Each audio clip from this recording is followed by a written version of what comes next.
everyone. Happy April Fool's Day. I had a completely different episode planned for today, but then I was like, it is literally April Fool's Day.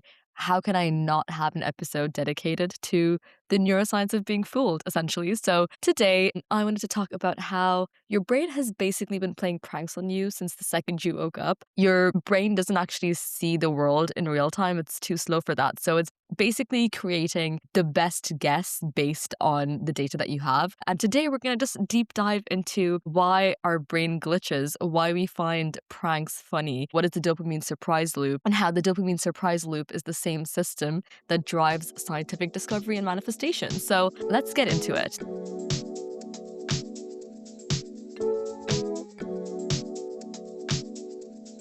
So let's look at the anterior cingulate cortex. This is the part of the brain that is basically your conflict manager.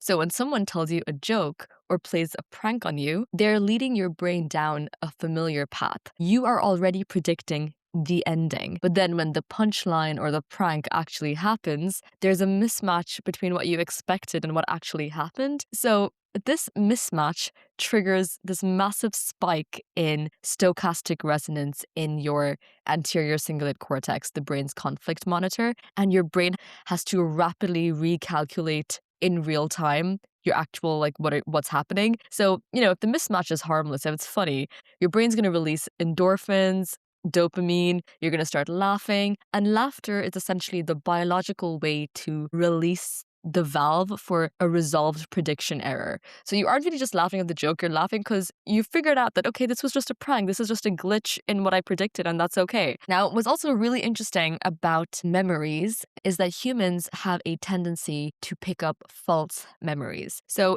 every time you're thinking of something in the past, you aren't really watching the video like you'd be watching it on your gallery on your phone.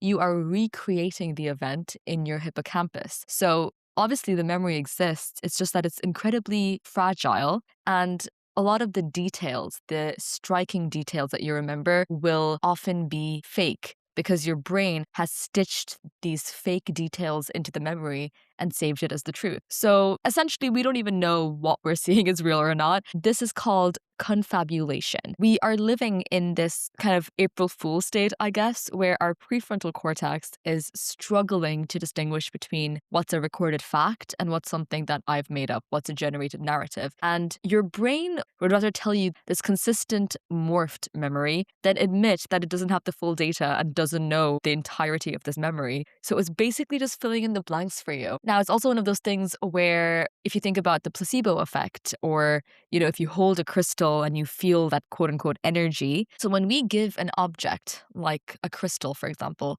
a meaning or a power, the crystal for a peace, the crystal for love, quartz, rose quartz, things like that, we are essentially playing a prank on our own nervous system because we're telling our brain that this rock is a signal to be calm. This rock, you're projecting a meaning onto the crystal. And because your brain is a prediction machine, it says, okay, I'm going to predict that I'm going to be calm every time I see this. And it releases chemicals like GABA and serotonin to make it true. Manifestation is essentially just you fooling yourself in a way. The joke here is that you actually just have a more positive outlook, I guess, on things, and it boosts your dopamine just by projecting your meaning on something. But I think that's brilliant. It is April 1st. It is April Fool's Day. I wanted to appreciate the glitch that our brain is not perfect. And in its imperfections, it's quite brilliant, to be quite honest. When it doesn't have the full picture, it's just going to change some things.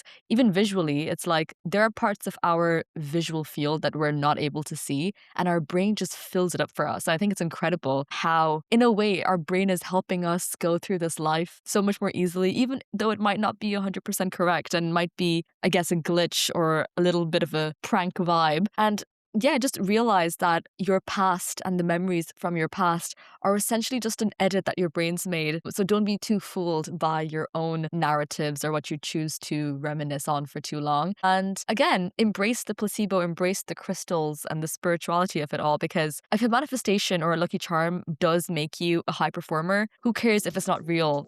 The results are real. Anyways, don't let your brain fool you too much today. I hope you have a great one, and happy April Fool's Day, everyone. Bye.